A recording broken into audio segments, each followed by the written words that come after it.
Guys, আসসালামু আলাইকুম। একটা ভিডিও, এটা আরেকটা ভিডিও। এটা হচ্ছে SWOT নিয়ে। SWOT SWOT এটা হচ্ছে যে কি, SWOT অ্যানালাইসিস হচ্ছে খুবই জরুরি একটা জিনিস।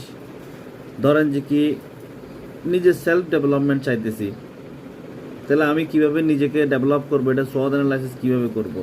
SWOT, SWOT। এস দিয়ে হচ্ছে স্ট্রেংথ, ডব্লিউ দিয়ে হচ্ছে উইকনেস, ও দিয়ে অপরচুনিটি, টি দিয়ে হচ্ছে থ্রেট। একটা কাজ, ধরেন যে কি আমি একটা কাজ হাতে নিলাম,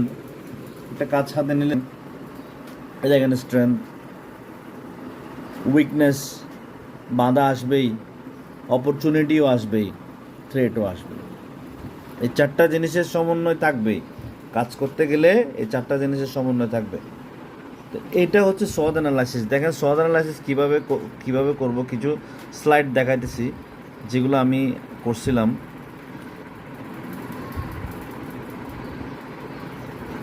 দেখতে থাকেন স্লাইডগুলো।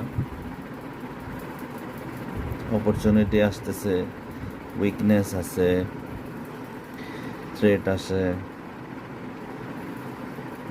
তাহলে দেখেন, এখন ধরেন যে কি আপনাকে কাস্টমার থেকে টার্গেট দিল যে কি আপনার OQL 2.35 রাখতে হবে। OQL মানে আউটগোয়িং কোয়ালিটি লেভেল, যেটা ফাইনাল ইন্সপেকশনের পরে যে ডিফেক্টটা কাউন্ট করা হয়। ওএমএল হচ্ছে মেজারমেন্টের উপর যেটা। তাইলে এখন এই যে SWOT দেখেন, SWOT স্ট্রেংথ হচ্ছে good operators with positive mentality. ধরেন যে কি আমার স্ট্রেংথ কি আছে, আমার কাছে ভালো অপারেটর আছে যাদের পজিটিভ মেন্টালিটি। 2 নম্বর হচ্ছে উইকনেস কি, আমার weakness operator validation, process validation, DHU analysis, clockwise anti clockwise check.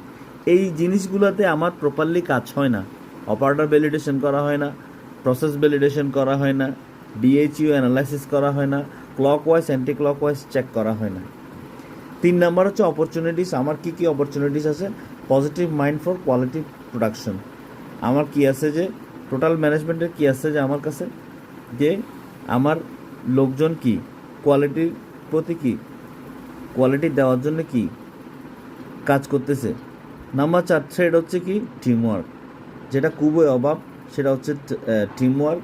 কারণ টিমওয়ার্ক এমন একটা জিনিস, একজনকে ডাকলে আরেকজন আসতে চায় না। হ্যাঁ, তো SWOT-টা হচ্ছে আসলে ওইরকমই একটা ব্যাপার, যে আপনি SWOT নিয়ে যদি প্রপারলি যদি কাজ করেন, প্রথমে হচ্ছে আবার বলি, strength, weakness, opportunity, threat.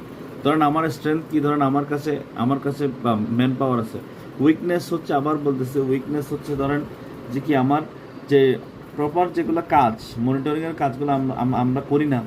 Opportunities আছে কি আমার কাছে, আমার লোকজনকে কোয়ালিটি দেওয়ার জন্য কি পাগল হয়ে আছে, মানে কোয়ালিটি প্রোডাকশন এবং কোয়ালিটি ম্যানেজমেন্ট খুবই কি হয়ে আছে।